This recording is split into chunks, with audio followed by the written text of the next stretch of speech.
Hello team and welcome to what is about to be an absolutely enormous episode of Between Two Posts. The Six Nations has come to a close. We had some wild results in the world of Super Rugby Pacific. We had Aussie Sevens in action over in New York, and we have got the man himself, James Slipper, coming up a little later in the show as he gets set to break White Crockett's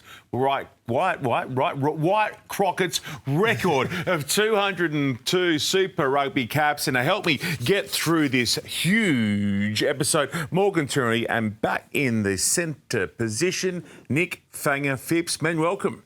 Yeah, cheers. I love the Super Rugby Friday till Sunday. That's good to have it all over the airways over the weekend. Why don't we have more Morgs, more Sundays? Just give me some more Sunday action. It never disappoints. It's great just to drag it out too and enjoy your Sunday when you maybe get some relaxing time after kids' sport bits and pieces. We're probably maybe a team or two short to have it all the time. Oh. You know, if you end up adding a team or two in the future, then it slots in quite nicely. We got those two double headers, and then you just sneak one in Fiji where you can normally. Oh, anyway, it was a hell of a weekend. Guys, we're going to start at Suncorp Stadium in a match that was covered in controversy at the back end as the Waratahs went north as huge outsiders to take on the Queensland Reds. Fang, it had a decisive moment in the Morgs, help me out, it was such a blow, the 70 minutes, maybe a bit earlier, with a chance for the Waratahs to extend their lead through Triston Reilly. Yeah, incredible effort from Triston Reilly here. He was a real dominant force for the Tars. That for all money looked like it was down. He was extremely confident. Everyone was confident. Then it got thrown upstairs, went upstairs as a try, and then the man in the upstairs said no try after about half a look. So I think the Tars are aggrieved, the McKellars are aggrieved. Not saying like it would have been the winning moment of the game. There was obviously a lot more to play out after that, but geez, you're looking at this in slow-mo and you just seem to think that it's taken a lot more green there than white. How is it not? How is there enough evidence there to overturn Ben O'Keefe's initial decision? Great work from our production team, by the way. Just to clarify as well, on the night, we are unable to do it to that degree, basically in broadcast. So that is entirely with the TMO, who has all the angles, can pinch zoom, can do all that sort of stuff. How's that happened? So you think it's a try? Every day of the week, right. That's a try. So it's a try, just like Lalakai Fiketis was a try last year, because the ball hits green and is grounded before it gets a piece of the white. Because, what's the quote, Sean? Which one are we going with? What kind of shape is that? Is that a cube? Ball is not a cube. I'm telling you again. No, but just, I do feel, so Richard Kelly, fine TMO, I know you're a fan of his work. I am. Right? I am. Excellent TMO. I feel sorry for him in this situation because 99 times out of 100, that is ruled simultaneous. This is almost that 1 out of 100 time where you get some clear evidence that part of the ball hits the green before it hits the white. Yep. Okay, what happens all around the world is they see any part of the ball, if the line is this piece of paper here, if they see any part of the ball coming to ground there, okay, they'll go, okay, that looks simultaneous. This ball's on a bit of tilt with Triston Reilly. It hits green because it's curved first and it's a try. So it's the wrong decision. As we're recording, we've just had a statement, gents, from Sansa and the Super Rugby officials. Super Rugby Pacific management has reviewed the decision to overturn a try initially awarded to New South Wales Waratahs player Triston Reilly in the 74th minute of Saturday's Round 5 game against Queensland Reds. The review concluded there was not a clear and obvious infringement in Reilly's grounding of the ball, and as a result, the initial on-field decision of try should have been upheld. Maloney correct, Phipps correct. Wow. Wow.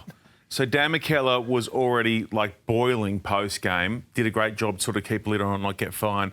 How would he must be apoplectic on Monday morning, because that was, I reckon if that is awarded, Tars likely win that game. Do you reckon that all the energy and momentum were with them. It was going to be a really comfortable buffer. I think they would have gone clear by 9. Yeah. Instead, what happens is a red score at the other end, and then that's that. Yeah. It's the sliding doors moment of the match. And it is the great advertisement highlight of the season as well. think about what you can do with that image of Triston Reilly. The quality of what he did was unbelievable. It so wasn't there's an that accident as well. either. He deliberately placed it point down. He knew what he was doing. Yeah, it was and maintains control, all those sorts of things. So a great try score. The one good thing I'll say there is I love the accountability from the refereeing cohort. They're going to make mistakes. What I've hated in the past is they circle generally speaking around the world, we find with officials often will circle the wagons. Referees will just stick together and just blindly protect each other, which is a great intent to have and a natural reaction. But I love the fact, we got this wrong. We know that that's a situation in the future where if you're a fan watching the game, you go, OK, I can expect that to go up a try and stay a try. So it's not going to help the Tars, and it really hurts their season, that loss. Yeah. The Reds did find a way and the Tars had their chances, but in that instance, the refs have come out and admitted that they got that one wrong. Ben O'Keefe did the right thing. He went up a try. And left it to his TMO. They just, in the future... Now, I think we really need to be more precise around... Sorry to talk through it all. Around this grounding at the moment. I think because the ball's curved, if whatever position the ball's in when it hits the ground, if more than the midpoint of the ball is on the green part of the grass and not the white part, it should be a try. That's the way I'd do it. I'm going one step further. The try line itself, the ball only has to touch a part of the white colouring, or whatever colour we go with, of the try line, right, for it to be a try. One blade of grass, coloured black or white or whatever colour, ball touchy, try. Why can't that extend to the in-goal area as well? So it's not out. So that white line, that's unquestionably a try the other night. Why can't that be for that whole area? So we go to tennis. Tennis. On the line is in. Why not? Only in the dead ball, not in... Only in the dead ball. Play. Okay. Only in the dead ball. Aren't you just moving the point of the argument? That doesn't matter. Listen, what I'm saying is try line counts in that manner. If you touch it, you're good. Why can't that be the same for the actual in-goals themselves? Simple tweak. More tries like that. And like you said, more sell points for the game, because that put down was chef's kiss, as the kids say. Do you want to tell him or not? Which part? I don't think he gets it. You're just moving the point of the argument. How so? Would land out and roll in onto the white. No, you can't roll. You can't reverse roll. You both know exactly what I'm saying, and don't try and twist it, OK? No alternative facts. No. Now on to the facts of the game. But do you think you're providing a solution, or you're just moving the problem another 6 inches? As my daughter says, that's a tomorrow problem. I want answers today. All right, let's go back to some of the results. Let's go back to some of what played out, rather, across the 80 minutes at Suncorp Stadium. I tell you, this was one of the lowest games of the season for a good 40 minutes straight. From 15 minutes through to 55, it was a tough watch. Yeah, the Reds started really fast. Big carries, wanted to get up into the Tars areas, but after that it was very much a possession game, kicking to try and get territory, try and find where the space is. No one really wanted to make a mistake for that first 40 minutes. But it was physical, it was bruising, there was a lot to like about the game. But yeah, I think it took up to the second half for the boys to start to really get their straps on and know that they need points to win the game. I actually don't mind some of that period, that 40 minutes without a point. It wasn't perfect. There was some kicking where they could have run. There was actually some running and playing where they could have kicked proactively and with some attack. I just think the pressure of the occasion, of course, it's New South Wales versus Queensland, it's Waratahs versus Reds. It's a massive game in that context, but also for both teams' season, this was one of those, seesaw moments for both teams. One team was going to jump back up, and another team, which ended up being the Waratahs, is now chasing the pack. So I think that's why it became an arm wrestle in the middle. And then once some fatigue got into the game in the back end, because of that arm wrestle, then you get the payoff. You don't need 90 points scored in a game. Not saying that we do. Get the flurry late.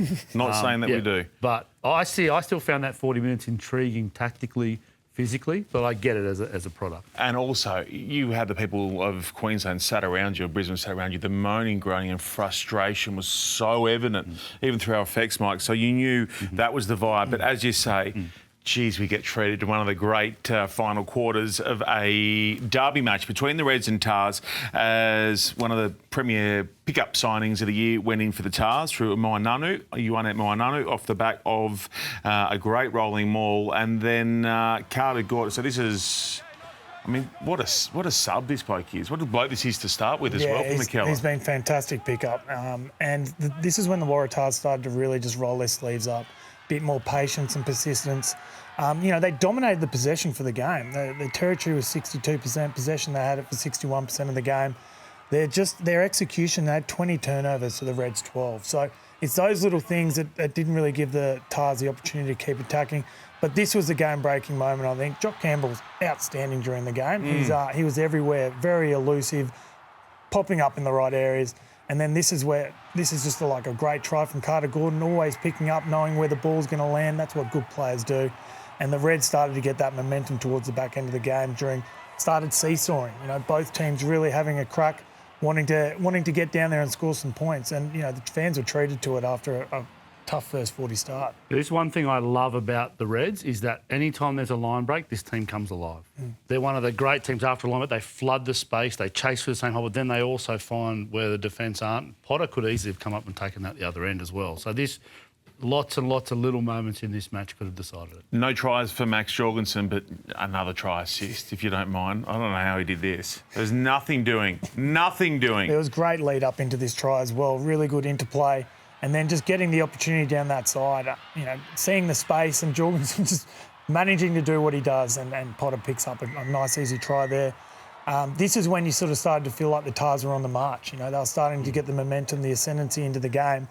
And, good to see the outside backs of the Waratahs really sort of light up. Yeah, and also the momentum swing in the game. Like, the Reds had worked so hard. They hadn't scored a try between the Harry Wilson try on 7 minutes and then the one we just saw from Gordon. It took them so long to do it. They had to work so hard. Then almost off the kickoff, the Tars do that.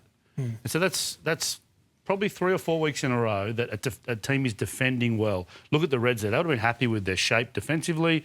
Dungunu comes in and closes. Ryan comes forward on Jorgensen. Campbell's coming across in cover. We've got this covered. But Jorgensen is the joker in the pack and creates something out of nothing. Again, I think he struggled because they put him on the right wing. I'd be moving him straight back to that left wing as soon as possible, because by and large the Reds were able to keep him out of the game except for that. As Michael Hooper says to us often, Jorgensen is worth 1 try a game minimum. And world class. Bank it.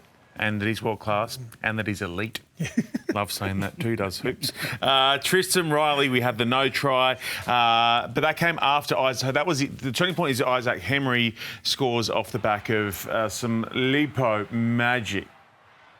Just opens them up, doesn't he? Like you were saying just before, Morgs, that fatigue comes into the game, and then these electric backs are able to find the space and just put the foot down. 70, 80 metre try there off the back of nothing really. And that's sort of the real turning point of the game there. And then the Tars are chasing. They need to start trying to find some points. And that's when the errors come. Yeah, funnily enough, generally speaking, this Reds backline, they look like they've worked hard on speed. They all look fast. We'll see Gordon run away soon, fast. Dungunu fast off the mark. I reckon Campbell's a yard quicker. Fast, yeah. And Isaac Henry, I didn't know if he had the pace to get there. He runs away from the cover here. I think that's a great sign, too, of a healthy squad, athletically ready to go. And that was a hugely important involvement. How good was the pass? The weight on that pass at full pace, right out in front of Zachy Henry, spot on. And then Carter Gordon eventually seals it for the Reds in just a crazy finish to what ended up being, an extraordinary, really final quarter of footy. Yeah, and he's always just, like I said before, he's making his own luck by turning up in the right areas. This is seemingly nothing, and he's just looking to find the space. Scoots through there, and look at the speed just here to kick away into the corner. Getting the dust on Potter is just unbelievable speed. And this is the 75th minute of the game. He's been working the whole game as well. So, this is really good signs, I think, not just for the Reds, but for Australia. He's confident, he's playing well, his body looks good, he seems to be really enjoying it. So this is great for the game to see him playing his best footy. I think the Waratahs had 2 issues with the match in terms of refereeing decisions. We saw the one with Triston Reilly. I think they've got 2 issues. They think that first one was an accidental offside at the start of that play. They think that comes off Carter Gordon, and the Reds pick it up in an accidental offside position. So they felt really hard done by the Tars because of those 2 things. But the interesting thing, I think, too, Fang, is I asked Dan McKellar quickly after the match, we might show it one of our shows this week, about... And I was sitting next to Hoops, and we're talking a bit off air around decision making. They get a penalty in front of the sticks with I think 3 minutes to go, Sean, something like that. And Hoops and I are saying take the 3 points. So they're down by 9. Take the 3, get into defensive bonus point territory. So you get a point out of the game if the game stops there. Minimum. You're going to get a kick off, and then the Reds suddenly know they can lose the game for the last, say, 2 minutes. Do you hold with that sort of tactic in that situation? I think so, yeah. I thought it was they missed a trick there. You know, if they go up and score that try from that maul, then, you know, they're all superstars and then they all have to get into a kickable area to get the extra 3 points. But, yeah, I think those are really mature decisions that Matty Phillips going to have to learn, being the captain now. He's, you know, first time being a captain in a team, really. He'll be learning these little things on the run, especially...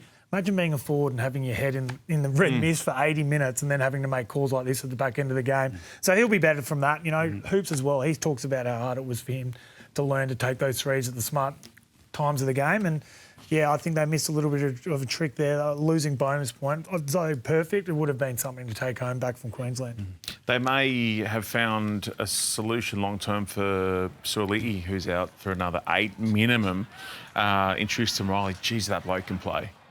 He was outstanding. Just on Joseph Akuso-Suaalii, I was having a quiet walk early Friday morning and I saw him running up the stairs at Coogee. So not 8? Well, I don't know. I can't do it at 100%, let alone... Like the Tars rehab boys were there on the stairs that you know well, Fang. They're in Coogee, in Cairo Street, Coogee. And, he was there part of it. He was getting up there. He mustn't be too far away because doing stairs is really good for the load on your knees, your ankles, being able to just take the load out of a lot of your running. So, but to be able to even run upstairs from his injury must be good. Because you don't really lengthen; it's not full lengthening of the muscle. It might mean more tendon than hammy, maybe. I'm not sure. So anyway, so you don't think it'll be 8 weeks? No, well, it could be. I'm just saying it's encouraging that he's not. It's good to see him moving. Yeah, sitting in front of a computer or something, trying to selling watch some footage. Yeah, he's not on the phone selling hospo packages. Hello, I'm aware you haven't re-signed. Yeah. And I'll tell you what, if you're a Tars... Triston Reilly, sorry, you mentioned. Right? Yeah, outstanding. Hadn't started at 13 in Super Rugby, played 13 a fair bit at Randwick a few years ago, and direct lines, a decisive defender, comes up really physical, fast, chases hard thing. Yeah, I thought he was fantastic for the Tars. I'd said it before. His line running, his ability to just take the ball and power through contact, keep his feet a little bit to let the support come to him. He was a good little lock in there in a very attacking base sort of Tars backline. So, yeah, it was great to see him get his opportunity at 13. Obviously, he's been locked into the wing there a little bit with a lot of competition. Good to him get his chance, and I hope he really kicks on with it. He deserves it. A near-run thing for the Waratahs. The Reds go to 3-1 on the season, so they're going along nicely. But some life for Tars fans, rather, after getting hammered by the Canes a week before. And that's where we go to next. Hurricanes v Western Force in one of the prettier parts of New Zealand, Napier. Spent a lot of time in that corner of NZ. It's gorgeous, and the second half in particular delivered some gorgeous rugby to complement the surrounds. Unfortunately for the Western Force, it was the Hurricanes who pulled away late after the Force led them at half-time. Again, the Force leading up New Zealand opposition at the break. Yeah, and the Force, they went a really attacking-based team. They had a few changes. You know, they got Robinson in at 9, Beale at 12, Burey at 15, Harris at 6, you know, so they wanted to play some attacking footy, and they did. They played some really expensive footy. I thought Kurtley Beale was magnificent. 10 carries, 10 tackles, popping up in the right areas, little turnover over the ball as well. He was really good and provided a good experience lock in the middle of the field there.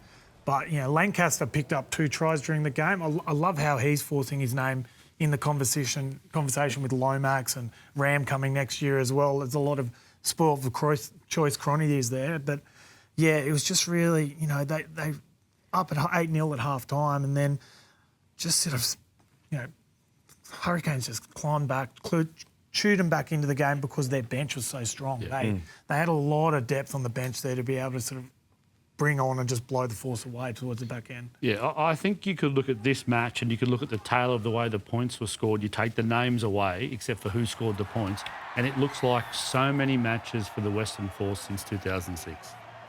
They play tough. They're in the fight. Their first 28 minutes before they scored first was excellent. In the fight, and then depth, just a little bit less quality around the park and they start to pay the price at the back end, especially against New Zealand teams in New Zealand, Fang, with that last 20 minutes. Yeah, I was talking to Simon Cron after the game, actually.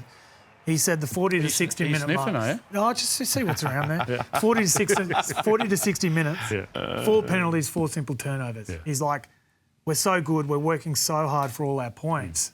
and we're getting points, but then that transition, that turnover, we're just not right. Yeah, Derns gets the charge down try. And it's those areas, and like I've said, another set piece part of the game that you need to work on just as much as your line out, scrum plays, your set piece plays.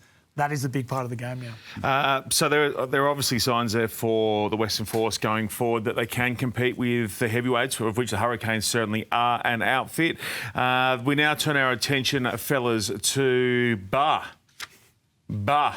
in Fiji, who hosted a Super Rugby Pacific game for the first time, and they were going off. So out of Nandi, you can either head south down towards Singatoka, Coral Coast, around to Suva, or you can go the other way, past Lautoka and up to Ba. And it was absolutely heaving there. Conditions A1 to start the game. Then the rain comes. You wouldn't have known it. It was just like... It's hard to describe the energy. It was coming through our screens off Stan Sport. That was some of the best footage of the game, I think, before the actual kickoff. Just seeing the fans, they're so passionate, they're having such a good time, and they're like you saw there, they're hanging out of the trees. They all want to be there for that historic game, first one at Bar. So yeah, and the Drua definitely turned up for the game, didn't they? They absolutely came. The first 20 was brutal. Their physicality, their back row, their back three were incredible. They were all over the field. I just thought, the Brumbies had 9 changes leading into the game. I think Bernie wanted to give some blokes an opportunity and some blokes a chance to have a little bit of a rest. I thought they put up a really good fight, but I think that just the polish right at the end there of the game, especially when that rain came down, those conditions the Brumbies boys wouldn't be really used to.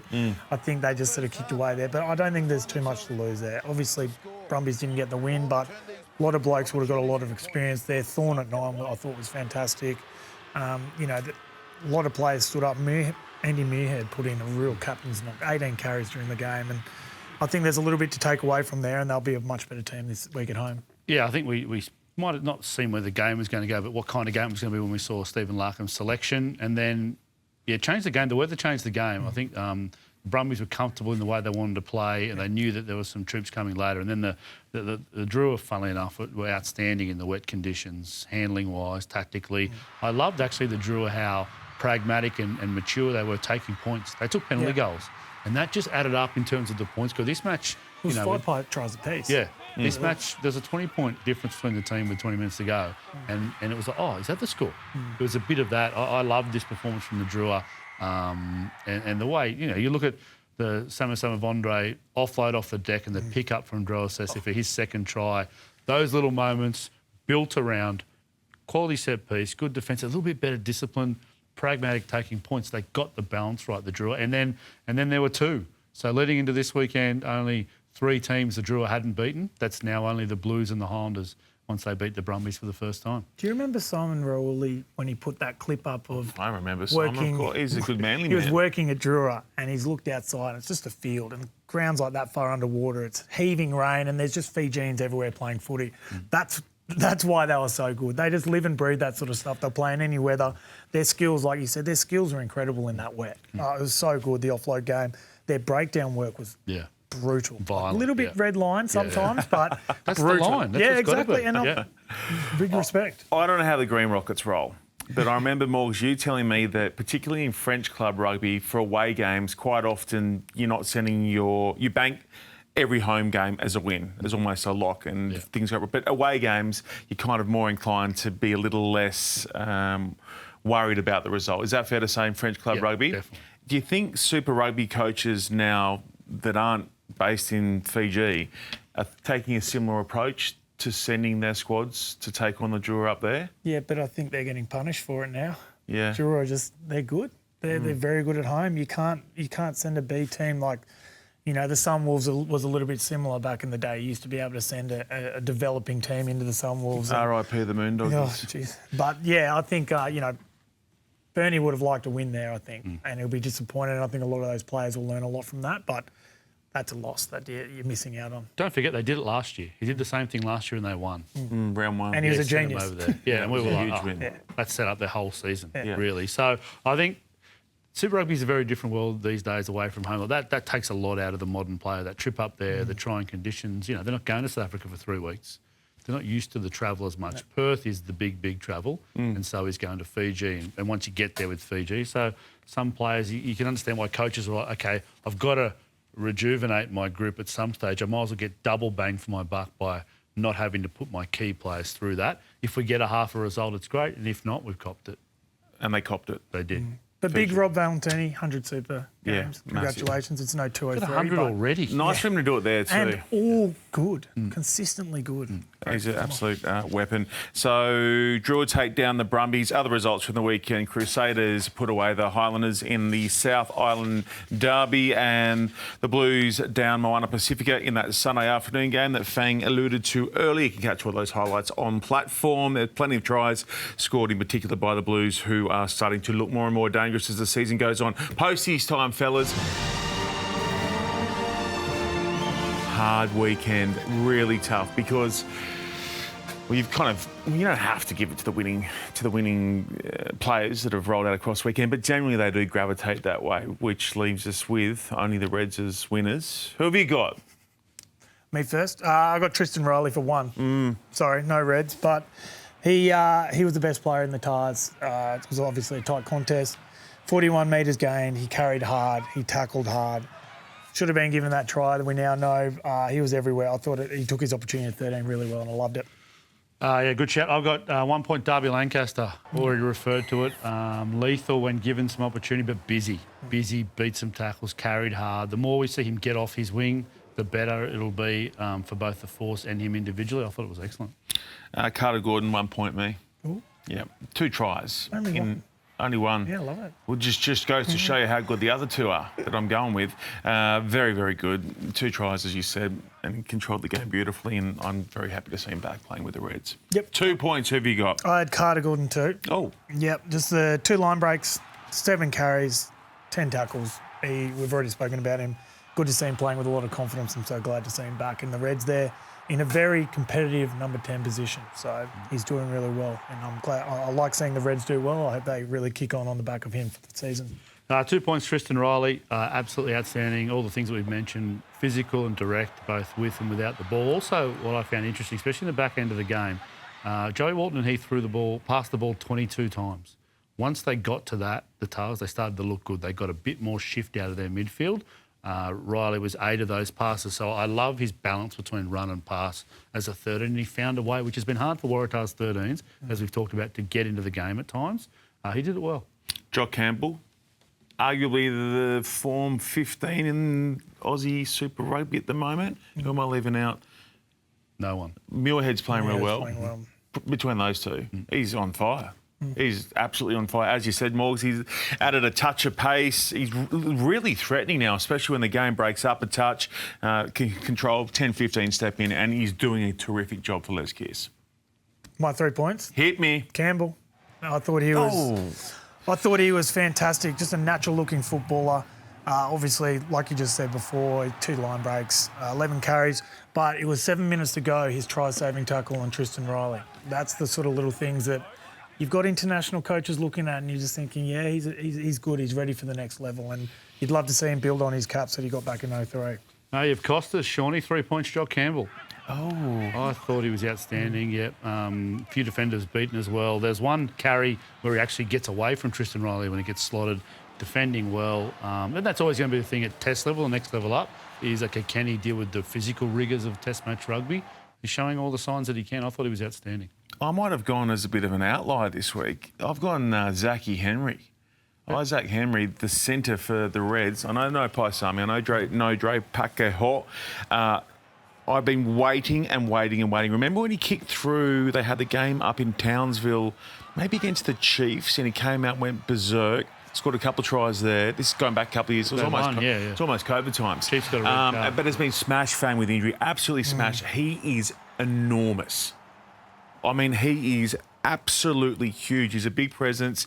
It was really good last week against the Brumbies, and then has aimed up and then scored that decisive try off the back of Filippo's work to run away. So Isaac Henry, me 3. Good mix-up. I like no forwards?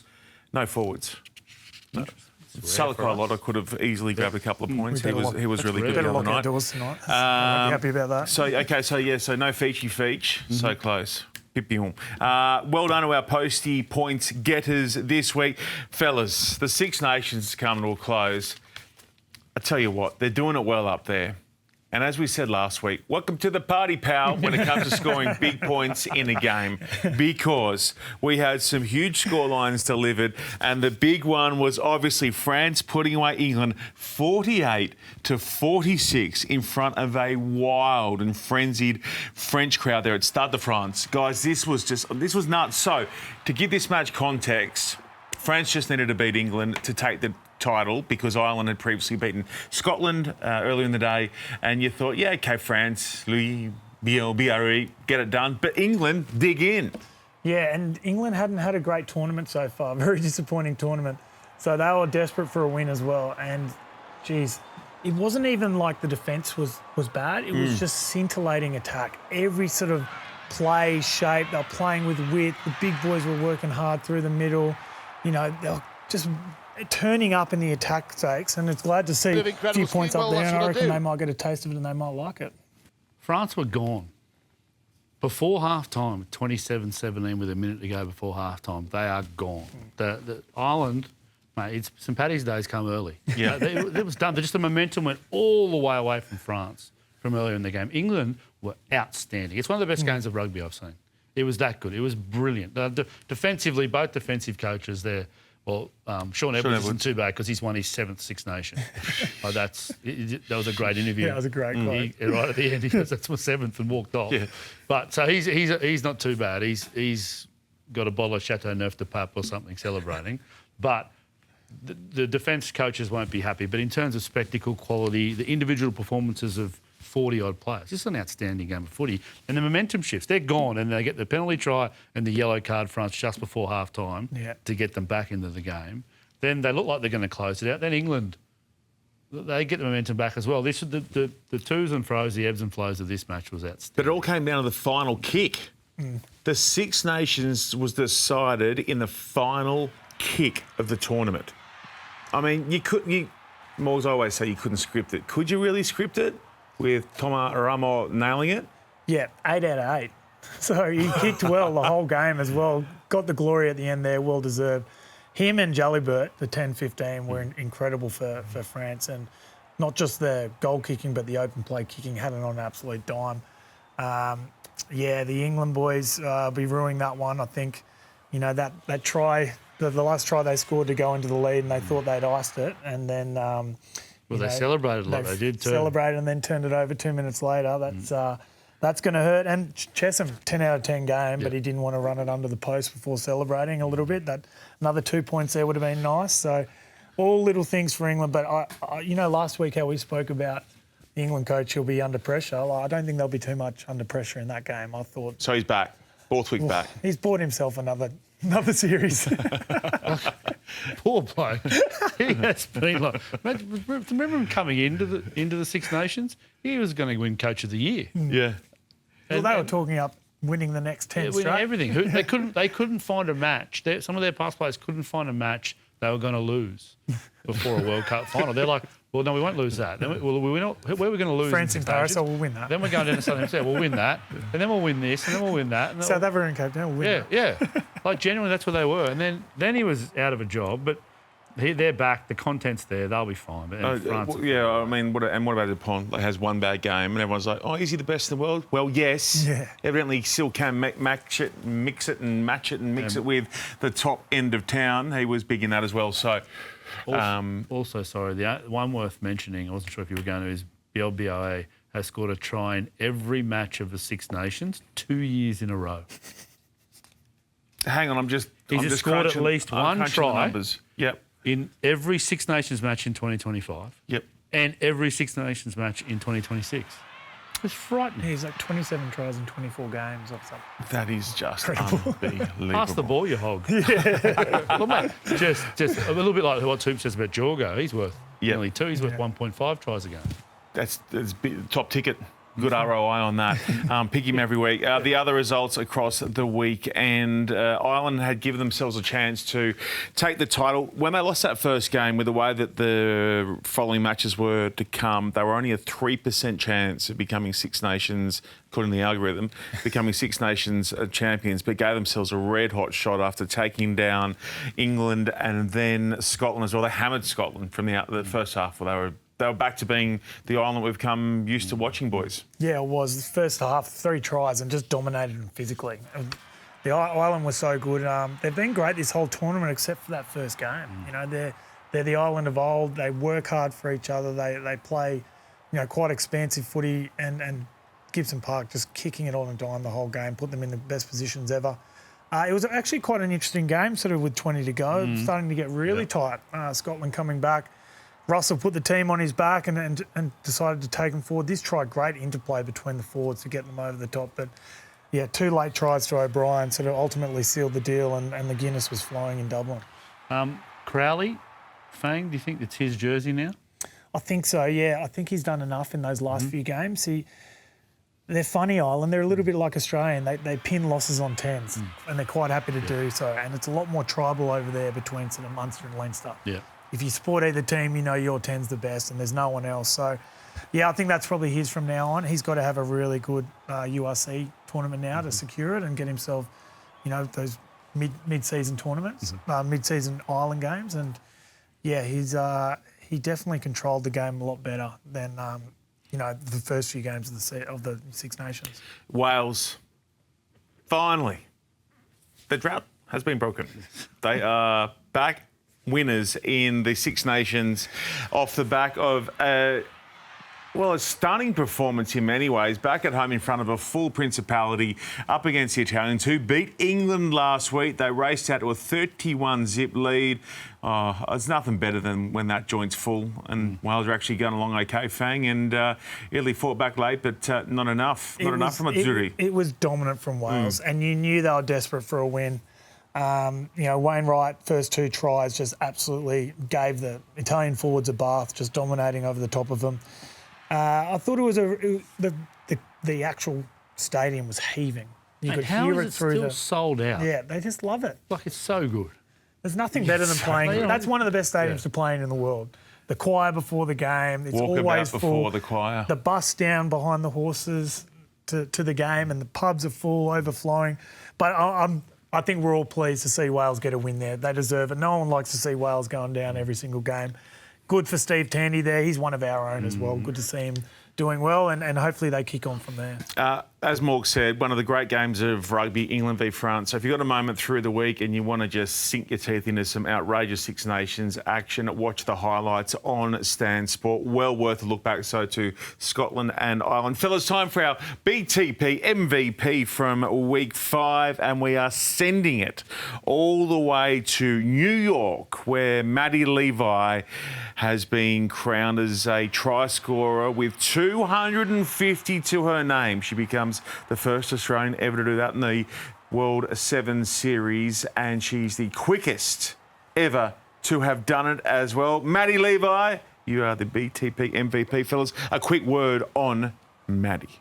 She's incredible, isn't she? And not just that, but now that the Sevens tournament has tightened up and there's less sort of lower ranked teams, she's scoring these tries against the best 8 teams every week. So, who knows where she can go, honestly. Like, she's got years and years left in her. She's an absolute superstar of the game and a really great poster girl for the game. Like, the young girls look up to her.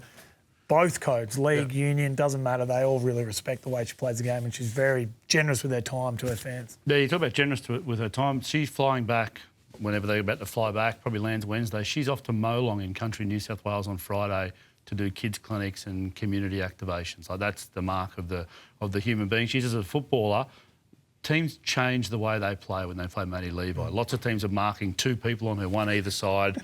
They're practising not showing her the outside. So she makes teams change the way they play. Why New Zealand have been so successful against Australia is because they have changed the way they defend just when they play Australia, just to negate Maddie Levi.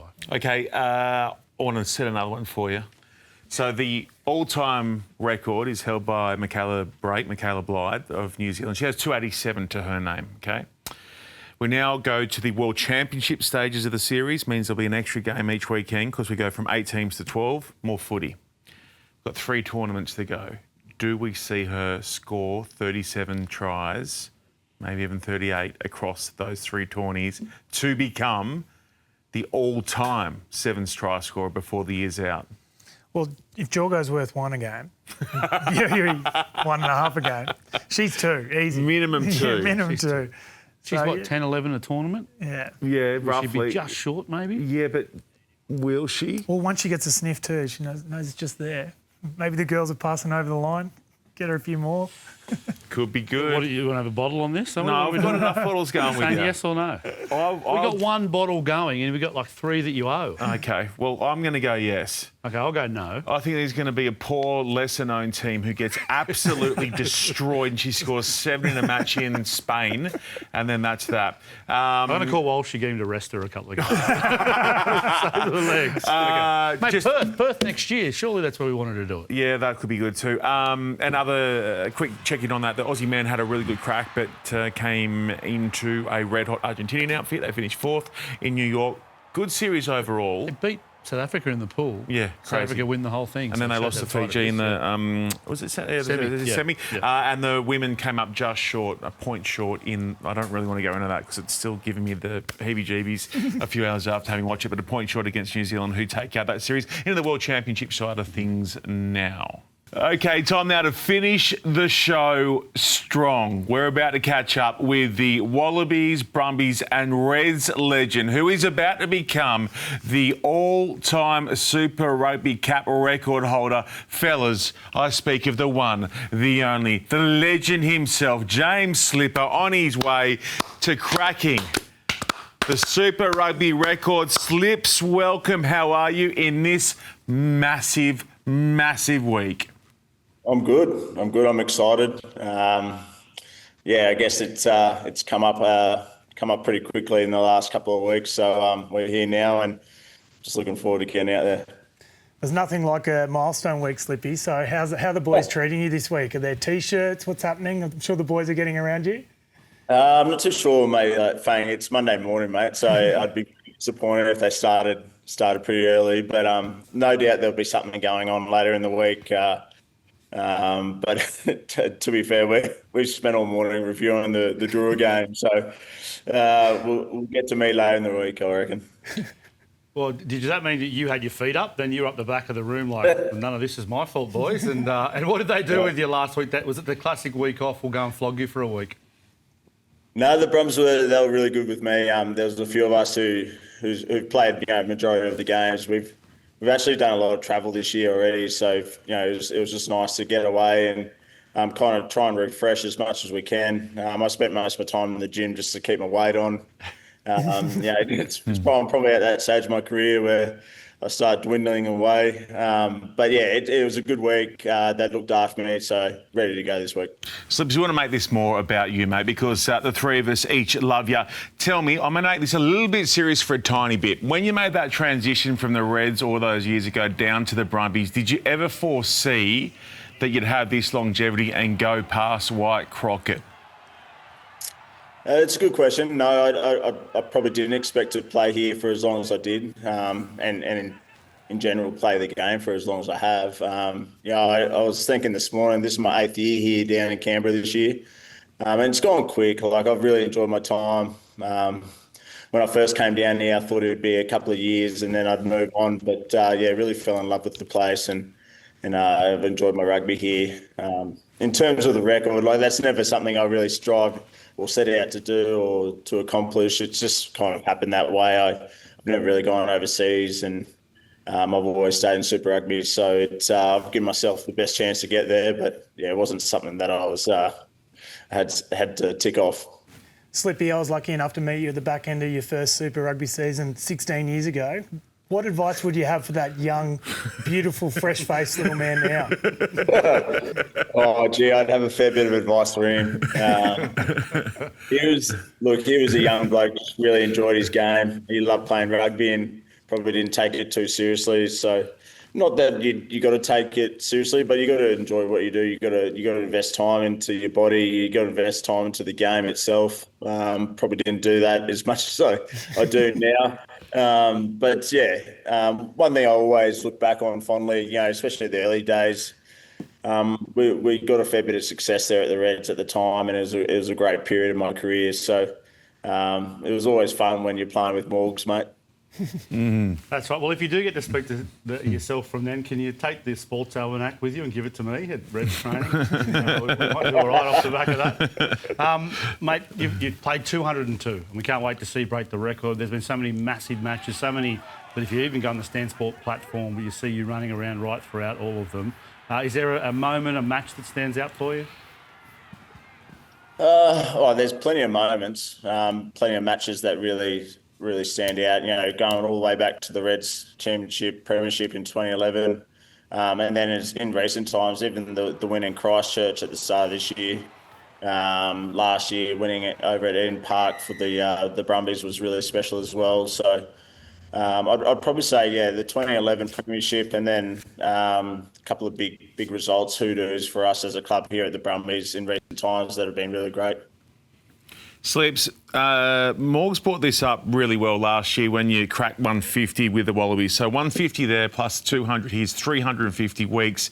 Divided by 50 weeks in a year, it's almost 7 years straight. That's right, isn't it? 7 years straight of match prep weeks. Do you do anything different, or is it just the same rinse and repeat across that 7 year straight period? There's a fair bit of rinse and repeat. Probably towards the later end of my career, it's been front heavy. So I try and do as much work as I can. Monday, Tuesday, Wednesday, whether that's on the field or off the field, all my homework, all that sort of stuff around the body, and then I actually do try and train hard, like as much as everyone probably agrees with me, but I do try and put in the effort. But then, I really try and tailor off later into the week. Because I always look at Saturdays or game day, like you want to wake up, you want to be feeling your best, you want to be ready to play a game of rugby. So that's kind of where I re-engineer it towards that Saturday game. Mate, it's certainly been awesome for us to see you sort of progress, and especially the last few years, seeing how happy you are off the field and on the field, and how much the team down there really loves you. But they're not the only ones. We're all big fans of you here. We are aware of a slipper for slipper push this weekend. So all the boys have their slippers ready. Yeah, these are the 15 buckets from Kmart. Maloney's budget's a little bit bigger than mine. Yeah. I guess the question, though, Fang, isn't it, for you, Slips, is it like Ugg boots, or are we looking at like Morgs' Prada slippers? Are you happy just with like your casual slip-on? Like what would you like us to see us wearing? They're driving slippers, aren't they? They're my driving slippers. Or the novelty, or a big novelty one like the oversized. What do you want people wearing slippers for slipper on Saturday? To be fair, I reckon if you got a pair of slippers, no matter what they look like, that's probably what you click on. But I'm always a fan of the slip-on slippers. There you go. Suits me down to the ground. Put the Pradas on, Morgs. Very happy with that. Slips, probably back to the serious stuff slightly. We can't wait to be there to celebrate with you. Obviously, pending Bernie not being hilarious with his selection this week. We're expecting to see you out there, which would be good from Bernie. We always say it takes a village to raise a child, but it almost takes a village too to support a professional footballer these days. The second part, of course, of your career with a family around you and partners, also all the staff in all the teams you've played in. How many people, I suppose, have contributed to this longevity? And are there some people you want to mention? Oh, there's a ton of people that have contributed, and it's not probably just later in my career. It's the whole way through. Obviously the family, the immediate family. I've got 2 young girls and a wife, and they're very supportive of what I do, and the time I spend in at the club is always taken away from them. So they're always the number one supporters. Mum and dad, my 2 brothers, also they've been there throughout the whole way. Through the ups, through the downs, the bad times, the good times. And then I'd like I've been around that long. I've had a fair few coaches, and they've all added, to my career, to my story. They've all taught me different things along the way. So, those coaches, and they know who they are. They've all had a serious impact on me, on my rugby, and me as a person. So, there's plenty of people to thank for where I am today. But I'll be thanking them personally. It's great you've got a chance to have so many reflections on such a long career, mate. How do you approach this season, and what do you want to get out of the 2026 season down there at the Brums? We're striving to be our best. We've kind of come across a few hurdles in recent weeks, but we started the year really strong, and we're really proud of that. So we want to be competitive. We want to be playing our best rugby at the pointy end of the season. Clearly, making the finals is a goal for us, and then pushing into the later stages of the finals is the next goal on top of that. For us, we're a tight group down here. The boys really enjoy playing for Bernie, and we all get around each other. So we're really enjoying our rugby. We've got a big game against the Chiefs this weekend, and we're back at home. So we're looking forward to getting out there and keep getting better. All right, before we let you go, if things go well this year, will you run around again in 2027 just for Fang to keep him interested? What do we need to do? Well, what we need to do is get Fang out there as well. The Green Rocket. Still hobbling around. The Rocket's still living the dream. Just keep going. It's funny because my body actually does feel good. It probably doesn't look good, but I'm enjoying the game. I enjoy playing for the Brumbies, and I'm enjoying the fact that I can still go out there and be competitive. And I've always said it, if I can contribute, I'll always put my hand up. So we'll see what happens next year. Probably haven't really looked too far ahead, to be fair. Just trying to get through these games coming up, and then we'll look at that a bit later on. There's a chance though. You're telling me there's a chance. You're telling me there's a chance. Sleeps, we'll see you down there on Friday night for your matchup against the Chiefs. We'll have our slippers on, and we will be cheering and raising our slippers for Slipper at GIO. Yeah, can't wait to see your slippers, boys.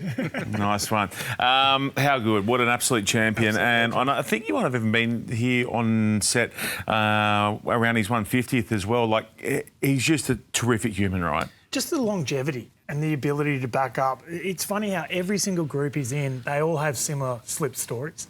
It's amazing whether Morgs, you played with him, I got to play with him. There's all those young guys down at the Brumbies now. They'd all be saying exactly the same thing, just a quality human. It's funny, and also when you look at, I know he's announced his international retirement, when you look at it, I did want to ask him and embarrass him, but if you're picking, say, the top three props right now in his position in Australia for a Wallaby squad, he is deep in it now, and you would think that Joe Schmidt, we know how much he rates him, wouldn't disagree.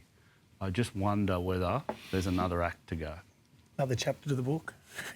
That'd be nice. I'll tell you what, speaking of Joe Schmidt, he is going to be with the crew on Rugby Heaven on Thursday. So we've got the big names for you here across the week as we lead into what will be a huge match Friday night. Two big ones. We've got Brumbies v Chiefs, and we've got Waratahs v the Blues in Sydney on Saturday night as well. Fellas, great having you with us. Fang, as always, so nice having you with us here on BTP. Thanks, mate. Thanks for having me, boys. And I'll see you in Canberra, and we'll see you again hopefully sometime soon. Fang, we'll see the rest of you for BTP. You know the drill. I said it last week, I'll say it next. Same time, same place next week.